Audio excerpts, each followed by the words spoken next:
39의 강여울은 한때는 출판사에서 책의 표지를 디자인하던 편집 디자이너였지만 결혼 후 일을 접고 남편 곁에서 조용히 살아온 여자입니다. 말이 많지 않고 감정을 쉽게 드러내지 않으며 무엇이든 혼자 감당하는 쪽을 선택해온 사람이죠.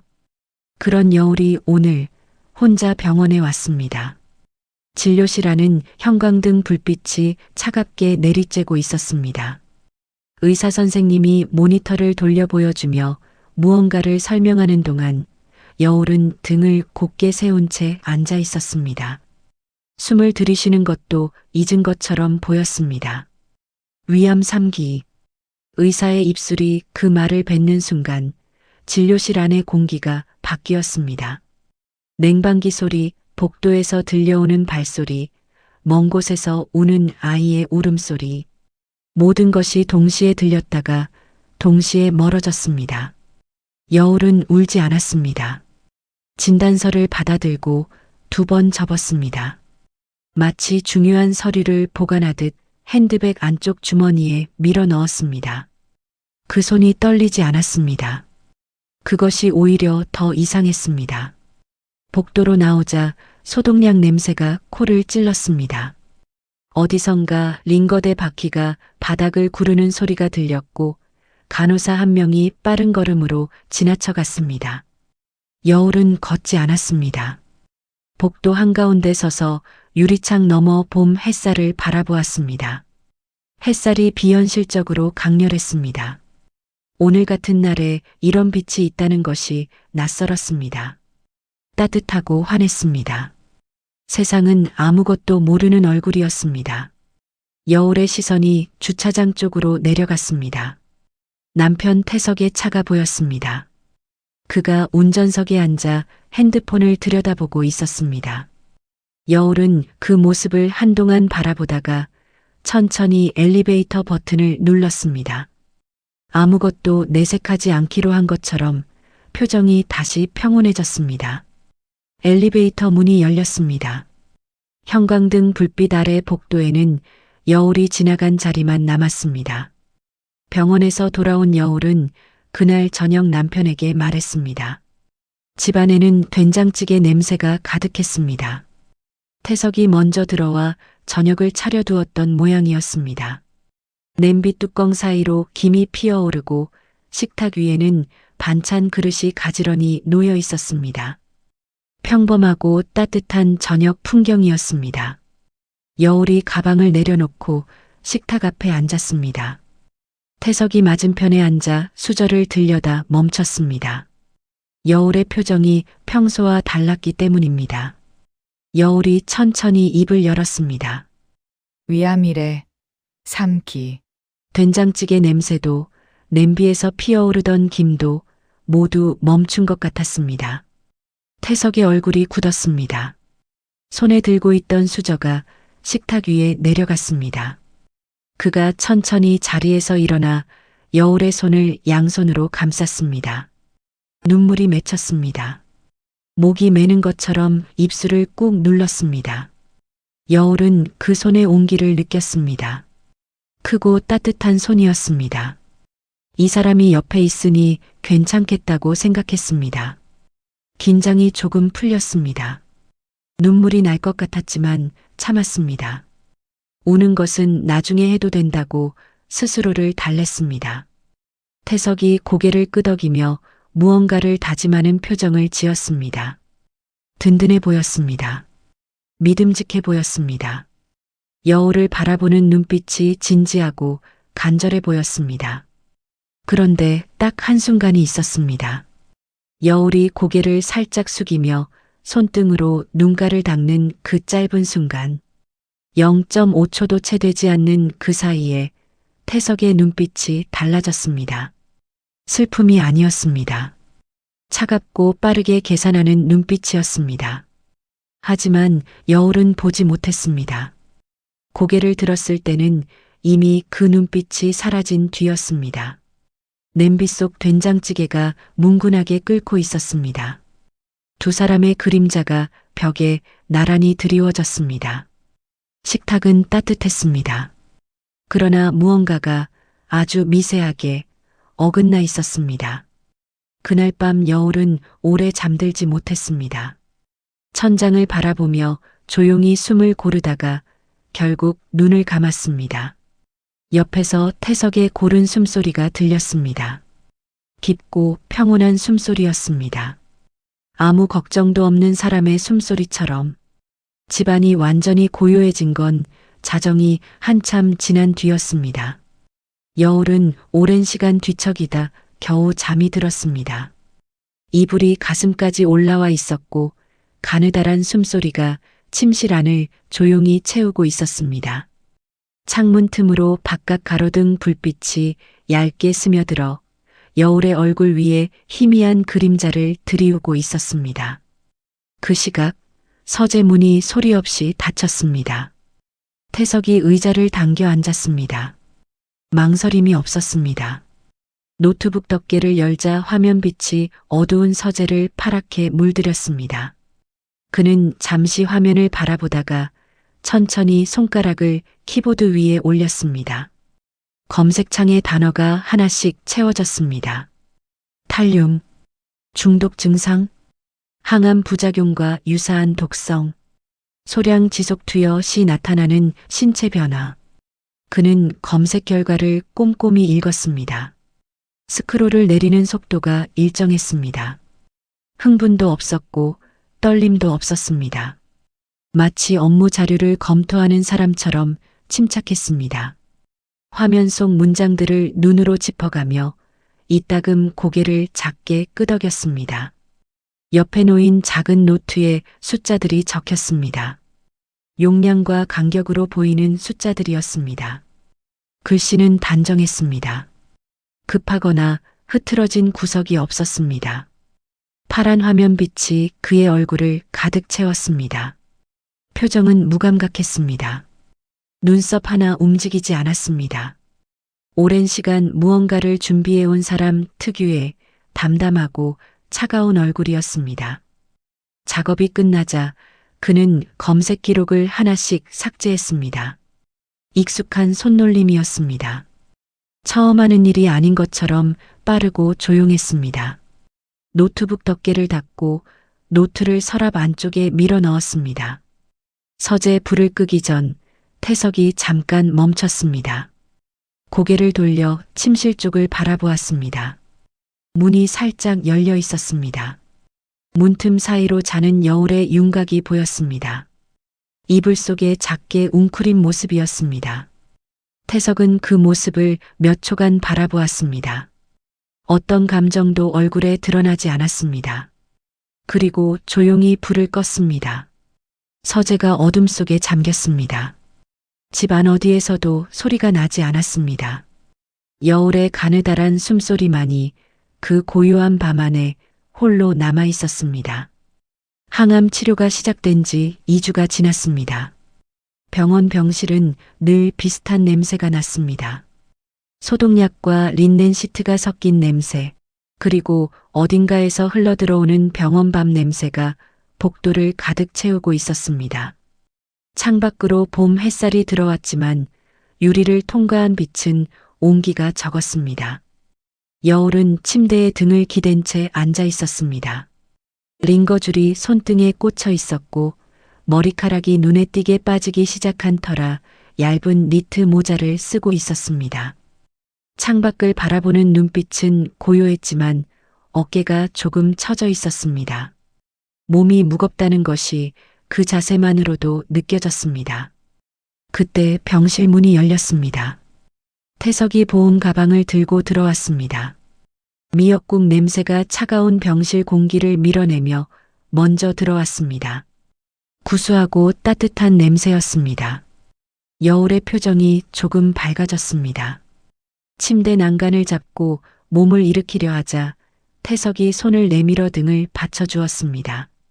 태석이 찬압을 하나씩 꺼내 식탁 위에 늘어놓았습니다. 미역국, 부드럽게 조린 두부, 잘게 썬 나물 반찬, 모두 여울이 삼키기 편한 것들이었습니다. 뜨겁지 않게 식혀왔다는 것도 알 수 있었습니다. 국을 한번 저은 뒤 숟가락에 떠서 여울의 입 앞에 가져다 댔습니다. 여울이 받아 먹었습니다. 따뜻하고 짜지 않았습니다. 오랜만에 먹을 만하다는 생각이 들었습니다. 두 사람의 그림자가 햇살을 받아 벽 위에 나란히 드리워졌습니다. 바깥 복도에서는 간호사들의 발소리와 카트 바퀴 소리가 규칙적으로 들려왔습니다. 그때 복도를 지나던 수진이 열린 병실 문틈으로 그 장면을 보았습니다. 아내에게 국을 떠먹이는 남편. 다정하고 헌신적인 모습이었습니다. 보는 사람이 절로 흐뭇해질 만한 장면이었습니다. 그런데 수진의 시선이 멈췄습니다. 태석의 손이었습니다. 국을 떠먹이는 그 손. 무엇이 이상한지 설명할 수가 없었습니다. 다정한 손이었습니다. 그런데 왜인지 보는 것이 불편했습니다. 가슴 한편이 서늘해지는 느낌이었습니다. 수지는 고개를 가볍게 저으며 복도를 걸었습니다. 지나친 생각이라고 스스로를 나무랐습니다. 병실 안에서는 태석의 목소리가 낮고 다정하게 흘러나왔습니다. 여울이 작게 웃는 소리가 들렸습니다. 봄 햇살이 유리창을 통해 조용히 내려앉고 있었습니다. 따뜻하고 평화로운 오전이었습니다. 그러나 수진의 발걸음은 복도 끝까지 조금 무거웠습니다. 약국 안이 한산했습니다. 오후 2시가 조금 넘은 시각, 점심시간 손님들이 빠져나간 뒤에 고요함이 약국 안을 채우고 있었습니다. 카운터 위에는 약 봉투 몇 개가 가지런히 놓여 있었고 선풍기 하나가 천장 가까이에서 느릿느릿 돌고 있었습니다. 바깥에서는 봄바람에 흔들리는 나뭇잎 소리가 유리문 너머로 가늘게 들려왔습니다. 도경은 카운터 뒤에 서서 처방전을 받아들었습니다.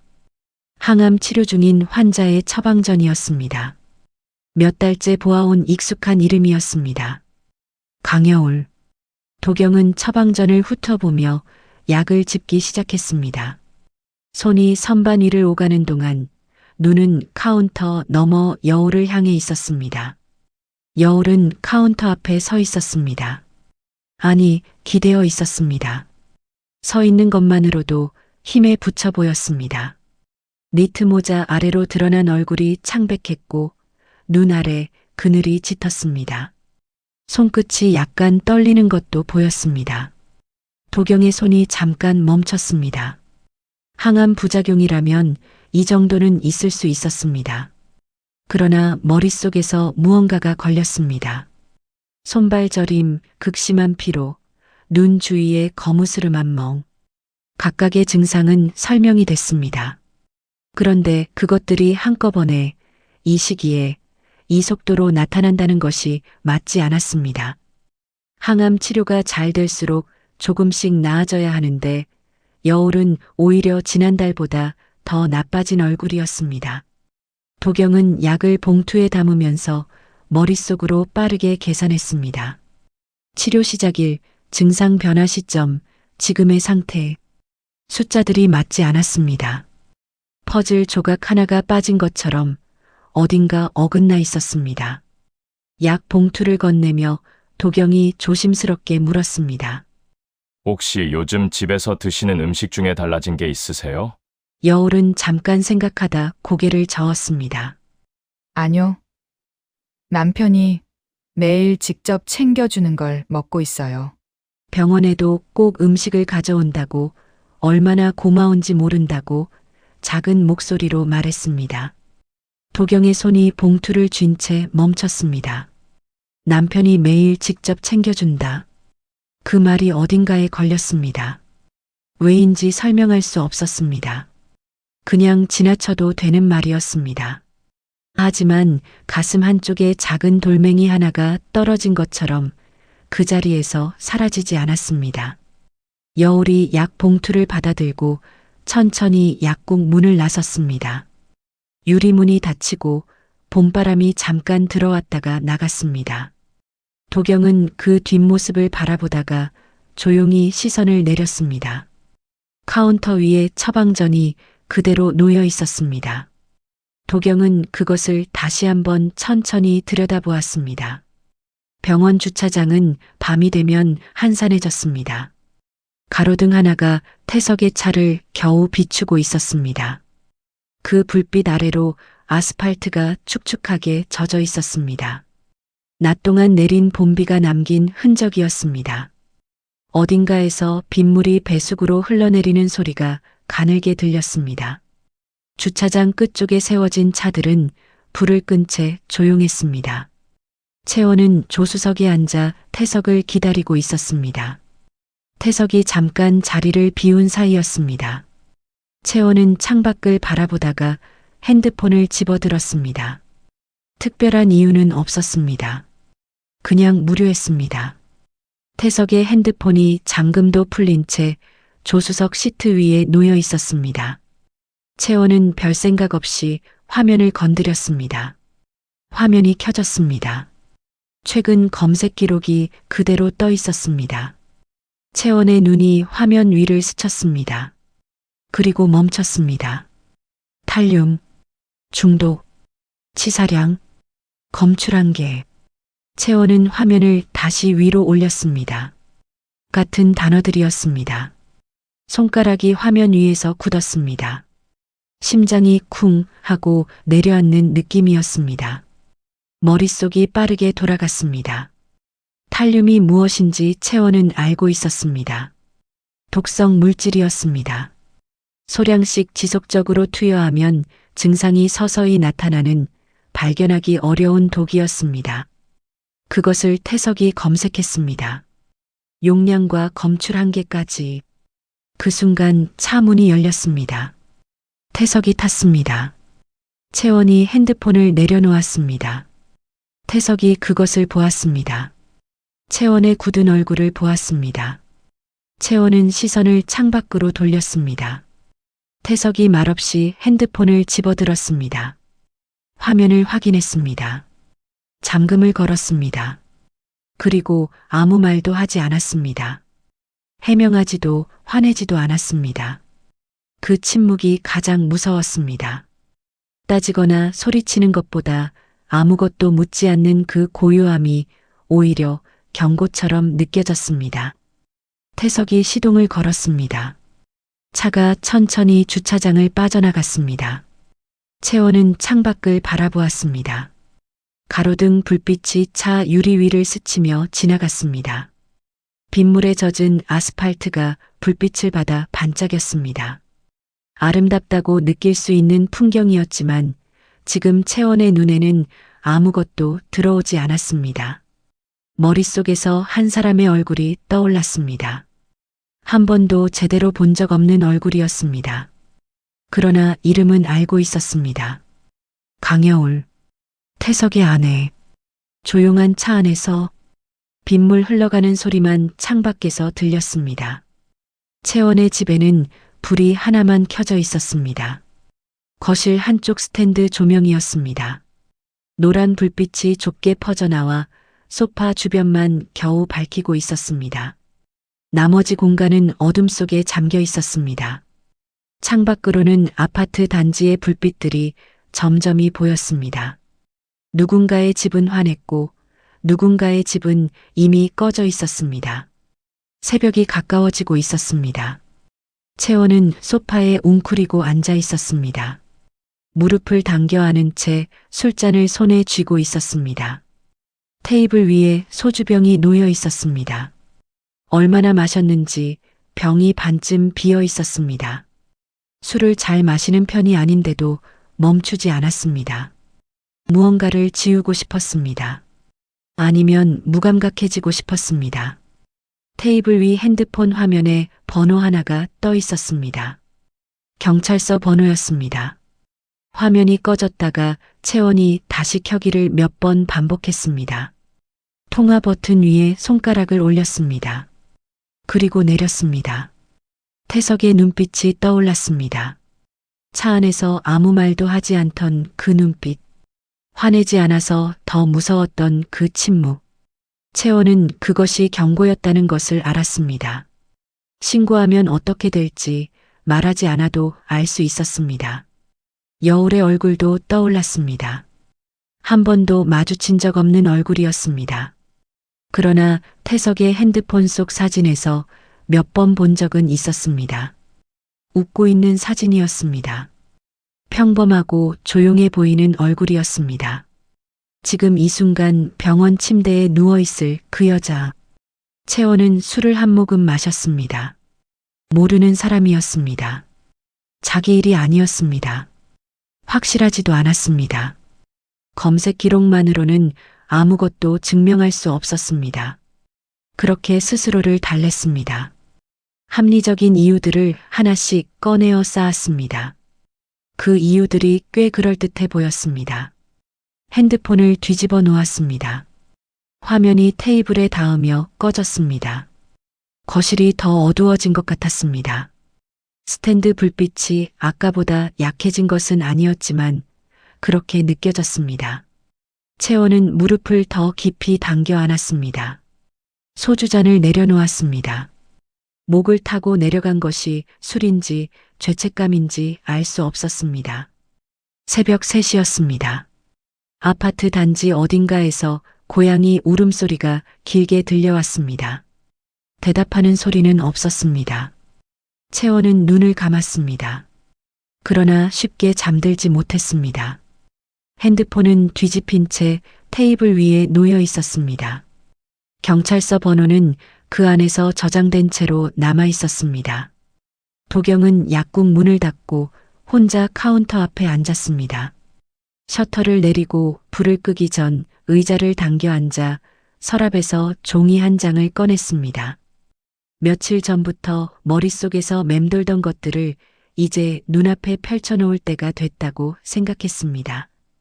약국 안은 조용했습니다. 바깥 거리에서는 퇴근길 사람들의 발소리가 멀리 들려왔다가 사라졌습니다.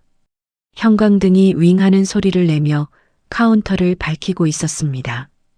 도경은 여울의 증상을 날짜 순서대로 적기 시작했습니다. 항암 치료 시작일, 첫 번째 증상 변화 시점, 손발 저림이 시작된 날, 머리카락이 눈에 띄게 빠지기 시작한 날, 눈 아래 멍이 생긴 날, 하나씩 적어 내려가자 종이 위에 흐름이 생겼습니다. 그리고 그 흐름이 맞지 않았습니다. 항암 치료가 효과를 보이기 시작하는 시점부터 오히려 증상이 급격히 나빠졌습니다. 치료가 잘 될수록 몸이 조금씩 회복되어야 하는데 여울은 그 반대였습니다. 도경은 종이를 내려다보며 입술을 꾹 눌렀습니다. 우연이라고 보기에는 패턴이 너무 선명했습니다. 서랍 안쪽에서 오래된 약학 서적을 꺼냈습니다. 두껍고 낡은 책이었습니다. 손때가 묻은 책 등이 세월을 말해주었습니다. 도경이 목차를 넘겨 한 페이지를 펼쳤습니다. 탈륨 중독. 손가락이 문장 위를 천천히 짚어 내려갔습니다. 소량씩 지속 투여시 나타나는 증상. 손발 저림.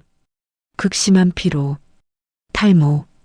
눈 주위 색소 침착. 체중 감소. 하나씩 맞아 들어갔습니다. 여울의 증상과 책 속 문장이 포개졌습니다. 도경의 손가락이 멈췄습니다. 가슴 안쪽이 서늘해졌습니다.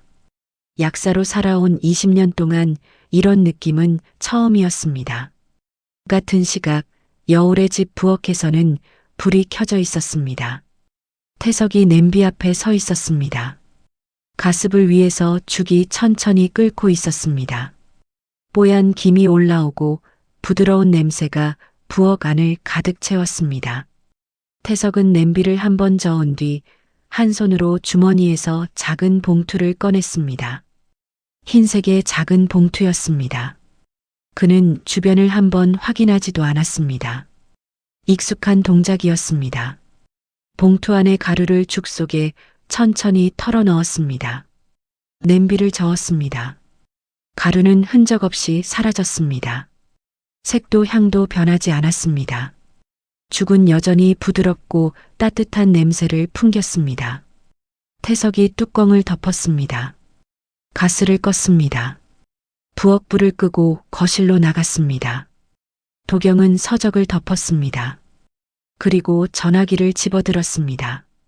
수진에게 전화를 걸었습니다. 도경의 눈앞에는 종이 위에 적힌 날짜들과 책 속 문장이 겹쳐 보였습니다. 여울의 집 부엌에서는 뚜껑이 덮인 냄비가 식어가고 있었습니다. 신호음이 계속 울렸습니다.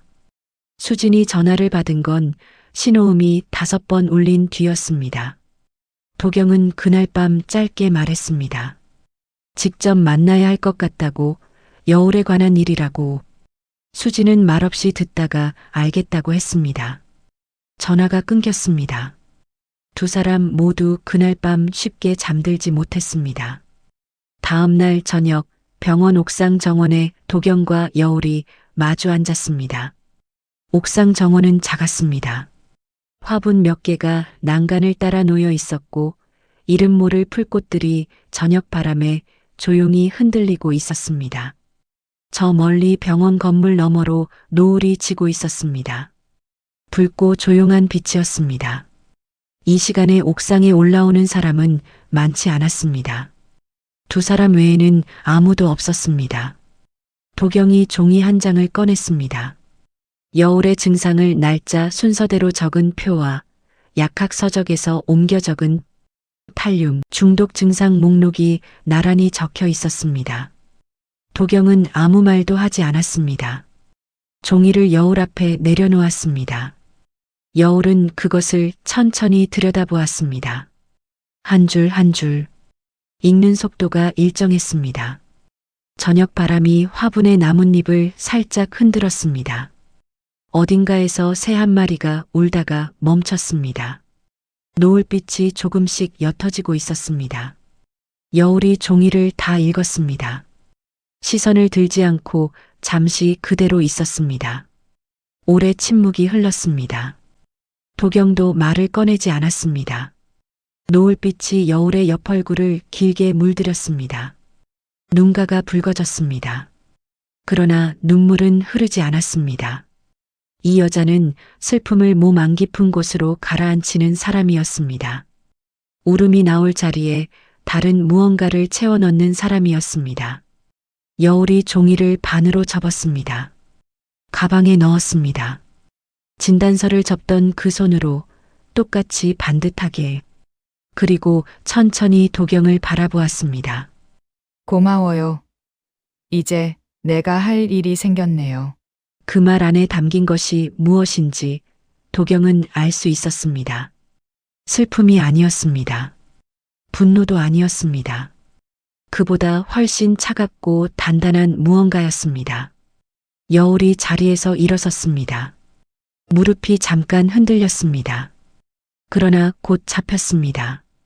난간을 잡지 않았습니다. 스스로 섰습니다. 노을이 다졌습니다.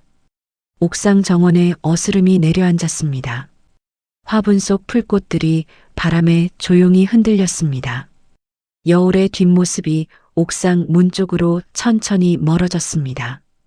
도경은 그 뒷모습을 바라보며 자리에 남아 있었습니다. 손 안에 쥔 약학 서적의 모서리가 손바닥을 눌렀습니다.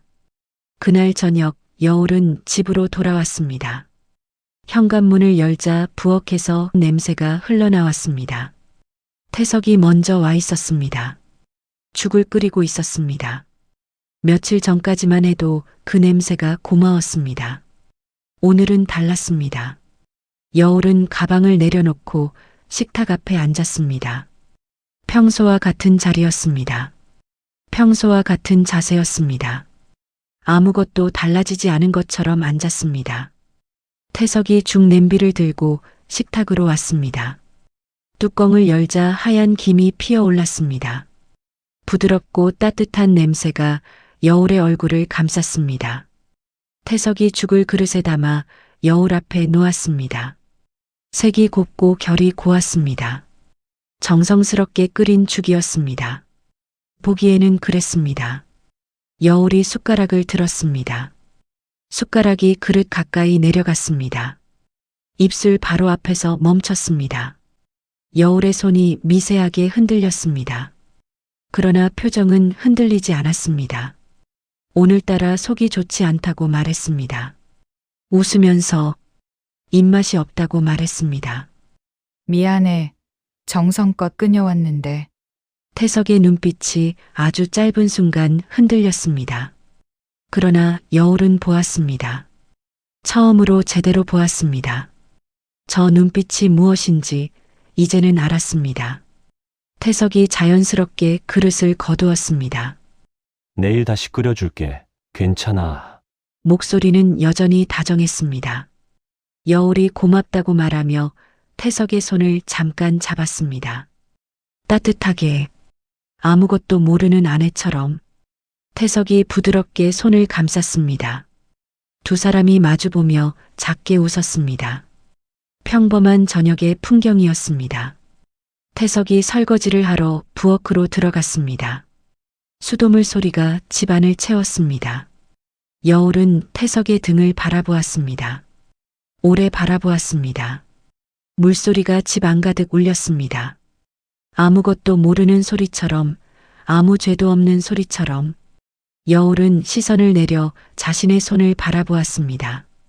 방금 태석의 손을 잡았던 손이었습니다. 천천히 무릎 위에 내려놓았습니다. 손가락을 가만히 폈습니다. 부엌에서 그릇 부딪히는 소리가 났습니다. 태석이 콧노래를 흥얼거렸습니다. 나직하고 무심한 소리였습니다. 여울은 그 소리를 들으며 창밖을 바라보았습니다. 어둠 속에 불빛들이 점점이 켜져 있었습니다. 누군가의 저녁이 저 안에서 이어지고 있었습니다. 여울의 눈빛이 조용히 굳었습니다. 슬픔도 아니었고 눈물도 아니었습니다. 그보다 더 깊고 단단한 무언가였습니다. 태석을 따라 병원에 온 건 채원의 실수였습니다.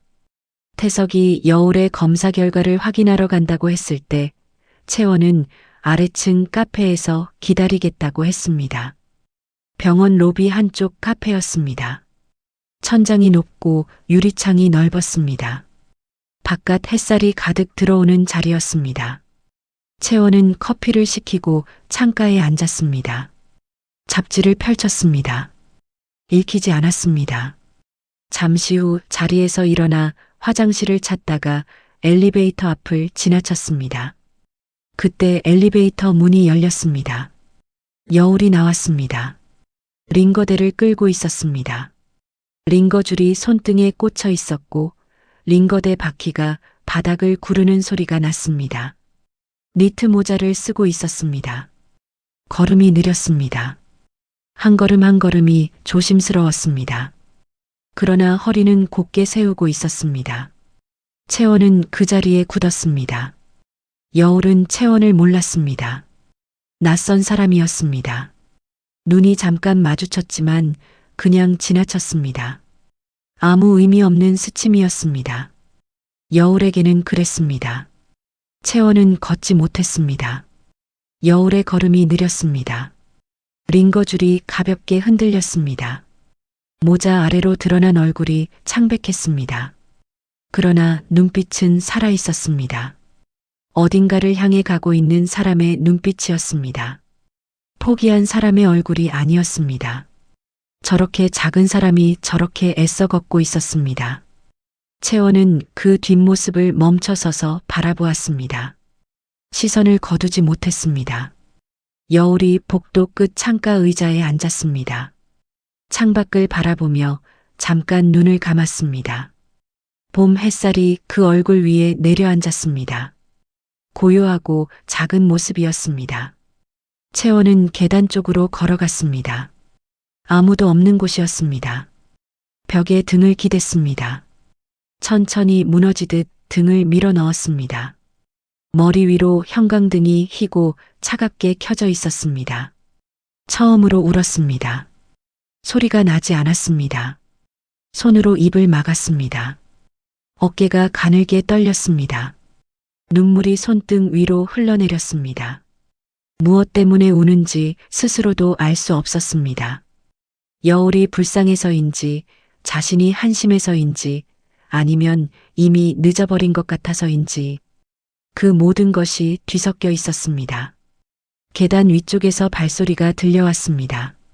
채원은 얼른 눈물을 닦았습니다. 숨을 고르고 벽에서 등을 떼었습니다. 복도로 다시 나왔습니다. 멀리 창가에 여울이 아직 앉아 있었습니다. 눈을 뜨고 창밖을 바라보고 있었습니다. 채원은 그쪽을 한번 바라보다가 시선을 내렸습니다. 카페로 돌아갔습니다. 커피는 이미 식어 있었습니다. 여울이 움직이기 시작한 건 조용한 아침이었습니다. 태석이 출근하고 난 뒤였습니다. 현관문이 닫히는 소리가 들리고 발소리가 멀어졌습니다. 엘리베이터 버튼 누르는 소리가 들렸습니다. 그리고 완전한 고요가 왔습니다. 여울은 소파에 앉아 그 소리들이 다 사라질 때까지 기다렸습니다. 그리고 가방을 들었습니다. 가방 안에는 며칠 동안 조용히 모아온 것들이 들어 있었습니다. 도경이 작성한 증상 분석표, 수진이 몰래 출력해 건네준 혈액 수치 기록지, 태석의 검색 기록을 캡처한 사진들, 도경의 후배 분석사가 음식 샘플을 확인한 뒤 넘겨준 결과 문서. 여울은 택시를 탔습니다. 차창 밖으로 봄 거리가 흘러갔습니다. 가게 앞에 내놓은 화분들, 교복을 입고 걷는 아이들, 평범한 아침의 풍경이었습니다. 여울은 그것들을 바라보다가 시선을 무릎 위 가방으로 내렸습니다. 손을 가방 위에 얹었습니다. 경찰서 민원 창구는 평범했습니다. 번호표를 뽑는 사람들, 서류를 채우는 사람들, 창구 직원과 낮은 목소리로 이야기하는 사람들. 일상적인 아침의 풍경이었습니다. 여울은 번호표를 뽑고 도경, 수진과 나란히 앉아 차례를 기다렸습니다. 세 사람 모두 조용했습니다. 특별한 말을 나누지 않았습니다. 번호가 불렸습니다. 여울이 창구 앞에 섰습니다. 직원이 서류를 확인하고 설명했습니다. 여울은 고개를 끄덕이며 들었습니다. 천천히 하나씩 확인했습니다. 서두르지 않았습니다. 놓치는 것이 없도록 꼼꼼히 들었습니다. 서명란 앞에서 잠깐 멈췄습니다. 1초도 되지 않는 순간이었습니다. 볼펜을 들었습니다. 종이 위에 이름을 썼습니다. 강여울. 또렷하고 반듯한 글씨였습니다. 손이 흔들리지 않았습니다. 진단서를 접던 날도, 탈륨 분석 결과를 읽던 날도 떨리지 않았던 그 손이었습니다. 창구를 나와 로비 의자에 앉았습니다. 도경이 자판기에서 물 한 컵을 뽑아 건넸습니다. 여울이 받아 마셨습니다. 물이 목을 타고 내려갔습니다. 차갑고 깨끗했습니다. 창밖으로 봄 햇살이 들어왔습니다. 신일에서 비현실적으로 강렬하던 그 빛이었습니다. 그러나 지금은 낯설지 않았습니다. 그냥 봄 햇살이었습니다. 따뜻하고 평범한. 수진이 여울의 옆에 조용히 앉았습니다. 아무 말도 하지 않았습니다. 그냥 옆에 있었습니다. 도경도 맞은편 의자에 앉았습니다. 세 사람이 잠시 그렇게 있었습니다. 살아있는 동안 해야 할 일이 있더라고요. 여울이 낮게 말했습니다. 누구에게 하는 말인지 알 수 없었습니다. 도경도 수진도 대답하지 않았습니다. 대답이 필요한 말이 아니었습니다. 로비 안으로 봄바람이 한 줄기 들어왔습니다. 여울의 머리카락을 가볍게 흔들었습니다. 여울은 눈을 감지 않았습니다. 그날 오전 태석의 사무실은 평소와 다르지 않았습니다. 키보드 두드리는 소리, 전화 받는 소리, 복사기가 돌아가는 소리. 10명 남짓한 직원들이 각자의 자리에서 일하고 있었습니다. 창밖으로 봄 햇살이 넓게 들어오고 있었습니다. 점심시간이 가까워지면서 어디선가 도시락 냄새가 은은하게 풍겼습니다. 아무것도 달라 보이지 않는 오전이었습니다. 태석은 모니터를 보며 마우스를 움직이고 있었습니다. 서류 하나를 검토하고 있었습니다. 눈썹 하나 움직이지 않았습니다. 어젯밤 여울이 손을 잡아주었을 때의 온기가 아직 손 위에 남아있는 것 같았습니다. 아무것도 모르는 아내의 손이었습니다. 그렇게 생각했습니다. 유리문 너머로 두 사람이 들어오는 게 보였습니다. 사무실 안으로 들어서는 순간 공기가 바뀌었습니다. 키보드 소리가 하나씩 멈췄습니다. 전화 통화를 하던 직원이 목소리를 낮췄습니다. 복사기만 혼자 돌아가고 있었습니다. 형사였습니다. 태석이 모니터에서 시선을 들었습니다. 두 사람이 태석의 자리 앞에 섰습니다. 사무실 안이 완전히 조용해졌습니다. 복사기도 멈췄습니다. 태석이 천천히 자리에서 일어섰습니다. 서두르지 않았습니다. 표정이 없었습니다. 형사가 낮은 목소리로 무언가를 말했습니다. 태석이 고개를 한번 끄덕였습니다. 저항하지 않았습니다. 부인하지도 않았습니다. 수갑이 채워졌습니다. 딸깍 하는 소리가 조용한 사무실 안에서 또렷하게 들렸습니다. 태석이 한번 창밖을 바라보았습니다. 평범한 봄 거리였습니다. 점심을 먹으러 나가는 사람들, 횡단보도 앞에 서 있는 사람들, 벚꽃이 떨어지는 거리, 아무것도 모르는 오후의 풍경이었습니다. 세상은 여전히 돌아가고 있었습니다. 태석의 시선이 사무실 안으로 돌아왔습니다. 굳어버린 동료들의 얼굴이 보였습니다. 채원도 그 자리에 있었습니다.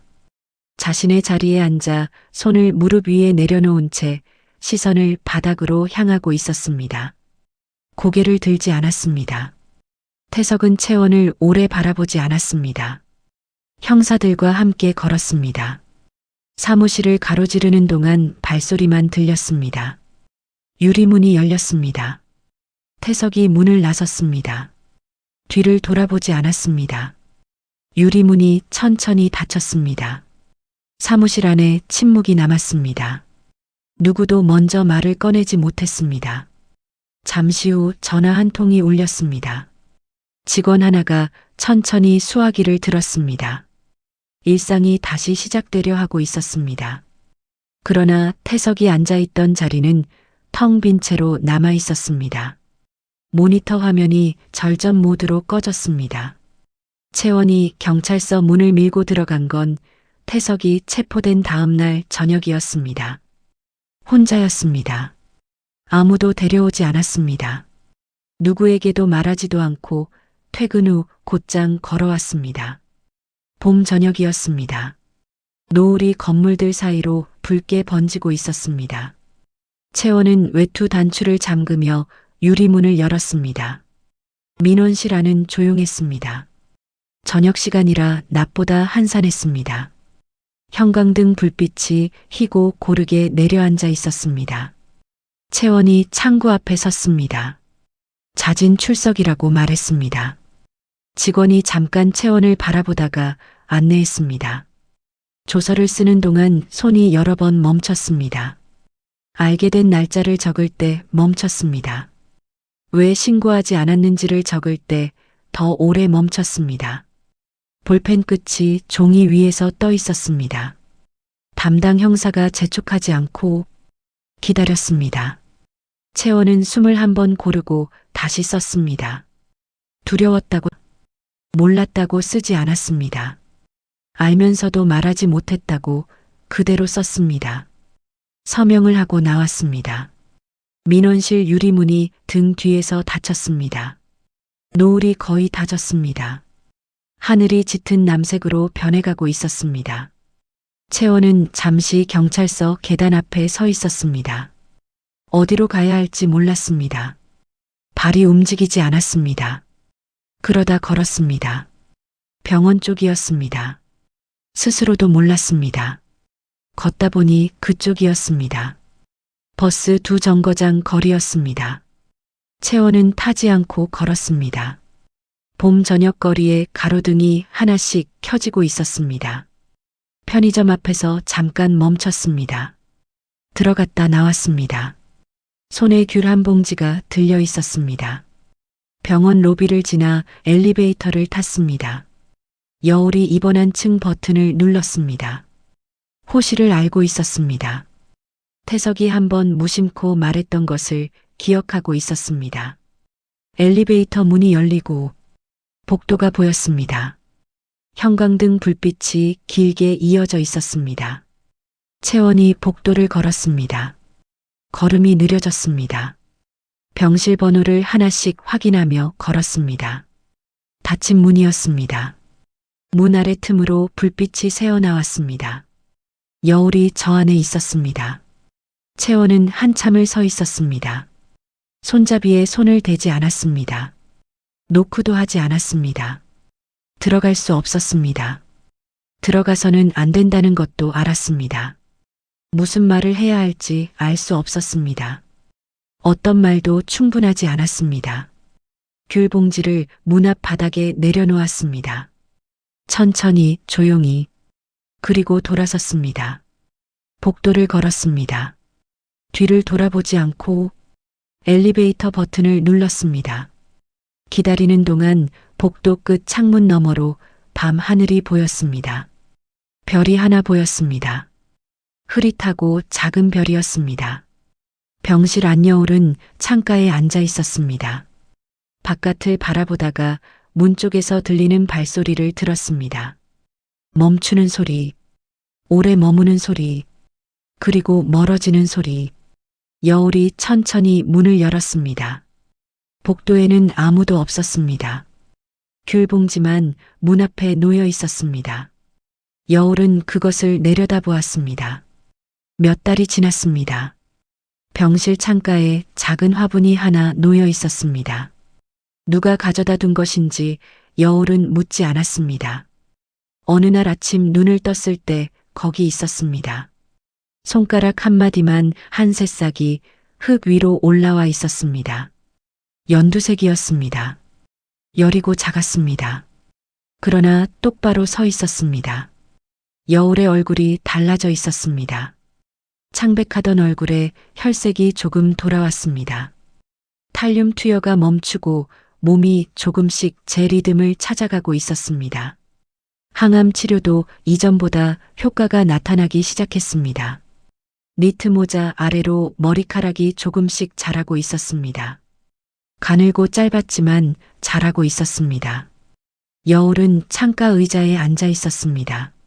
무릎 위에 책을 펼쳐 놓았지만 읽고 있지는 않았습니다. 그냥 창밖을 바라보고 있었습니다. 봄 햇살이 유리창을 가득 채우고 있었습니다. 따뜻하고 고른 빛이었습니다. 문을 두드리는 소리가 들렸습니다. 도경이었습니다. 커피 2잔을 들고 서 있었습니다. 종이컵이었습니다. 병원 1층 자판기에서 뽑은 것이었습니다. 비싸지도 않고 특별하지도 않은 커피였습니다. 도경이 한 잔을 여울에게 건넸습니다. 여울이 받았습니다. 두 사람이 창가에 나란히 앉았습니다. 특별한 말이 없었습니다. 도경이 커피를 마셨습니다. 여울도 커피를 마셨습니다. 자판기 커피 특유의 달고 밍밍한 맛이었습니다. 맛있지 않았습니다. 그래도 따뜻했습니다. 손바닥에 전해지는 온기가 좋았습니다. 여울은 두 손으로 종이컵을 감쌌습니다. 창밖으로 병원 정원이 보였습니다. 나무들이 연두색 새잎을 내밀고 있었습니다. 정원 벤치에 노부부가 나란히 앉아 있었습니다. 할아버지가 할머니의 어깨를 가만히 감싸고 있었습니다. 두 사람은 아무 말도 하지 않았습니다. 그냥 햇살 속에 앉아 있었습니다. 여울이 그 모습을 바라보았습니다. 오래 바라보았습니다. 창문 손잡이에 손을 얹었습니다. 천천히 밀었습니다. 창문이 열렸습니다. 봄바람이 들어왔습니다. 커피 냄새와 봄 냄새가 섞였습니다. 갓 돋아난 풀 냄새, 멀리서 날아온 꽃 냄새, 햇살에 데워진 흙 냄새. 여울은 눈을 감았습니다. 바람이 머리카락을 흔들었습니다. 가늘고 짧은 머리카락이었습니다. 이마를 간지럽혔습니다. 여울은 그대로 있었습니다. 눈을 뜨지 않았습니다. 도경이 옆에서 조용히 커피를 마셨습니다. 아무것도 묻지 않고 아무것도 말하지 않았습니다. 그냥 옆에 있었습니다. 그것으로 충분했습니다. 얼마나 지났을까요? 창밖 어딘가에서 새소리가 들렸습니다. 짧고 맑은 소리였습니다. 여울이 천천히 눈을 떴습니다. 봄 햇살이 병실 안가득 들어와 있었습니다. 화분 속 새싹이 그 빛을 받아 환하게 빛났습니다. 여울은 이상하리만치 오래 그 새싹을 바라보았습니다. 이상하죠. 살아있다는 게 이렇게 낯설 줄은 몰랐어요. 도경이 대답하지 않았습니다. 봄바람이 한 번 더 들어왔습니다. 커피가 조금씩 식어갔습니다. 두 사람은 그 자리에 조용히 앉아 있었습니다. 창문은 열린 채였습니다. 강여울은 살아 있었습니다. 암보다 더 무서운 것이 무엇인지 알게 된 사람으로, 그리고 그것을 이겨낸 사람으로